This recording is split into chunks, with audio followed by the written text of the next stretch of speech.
hoje a gente está aqui com a convidada, Ana Paula, psicóloga, vai falar um pouquinho para vocês sobre abuso sexual infantil e adolescente. Olá, eu sou Ana Paula, psicóloga, e eu vim falar para vocês sobre o 18 de maio. O 18 de maio é o Dia Nacional do Combate contra o Abuso e a Exploração Sexual de Crianças e Adolescentes.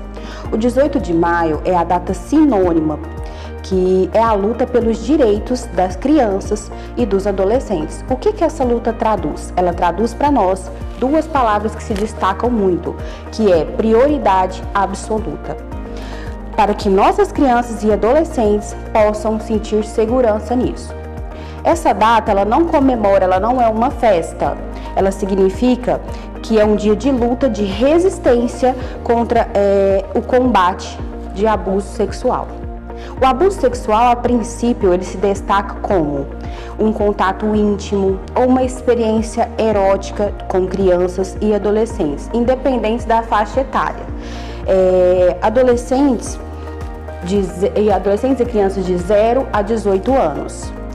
O abuso sexual ele pode ser considerado como, por exemplo, um beijo, uma carícia na parte íntima ou um contato que pode acontecer também via internet, como, por exemplo, fotos ou um adulto fazendo alguma exposição do órgão sexual por uma webcam ou por fotos, né?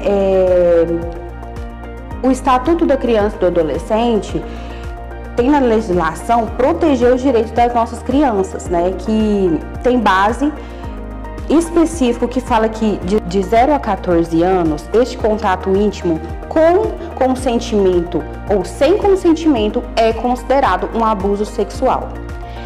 Muitas crianças acabam confundindo o abuso sexual com afeto, né? Porque são imaturos para entender o que é uma carícia de carinho e o que é um abuso sexual.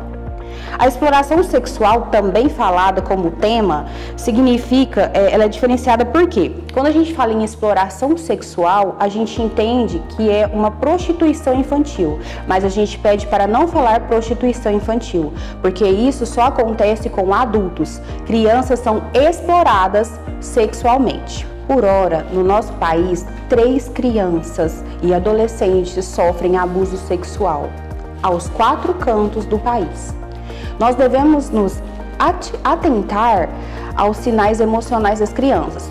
Quais são esses sintomas emocionais? Agressividade, crises de choro constante, regressão de comportamento. Quando falamos em regressão de comportamento, acontece muito com crianças. Por exemplo, quando elas começam a urinar na cama, a ter escapes de fezes, ou quando a criança ela é bem mais alegre e energizada e do nada a criança começa a ficar quieta, sem querer contato, sem querer aquela carícia com os pais. Então, prestem muita atenção aos detalhes e ouçam as crianças atentamente, pois elas ainda não sabem como se comunicar, como falar. Então, prestar atenção também nos desenhos que essas crianças fazem, na forma com que elas colocam a família ali naquele desenho e prestar muita atenção, porque às vezes a gente está levando o próprio abusador para dentro da nossa casa, ou a maioria das vezes a gente observa que o abusador está dentro da casa. Então, papais, mamães, fiquem atentos com os seus filhos.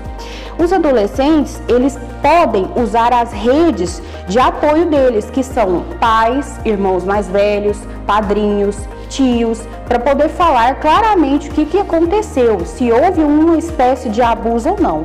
E para isso também nós temos um número que vocês podem discar para poder fazer a denúncia, que é o 100. Você vai discar 100 e vai fazer a denúncia.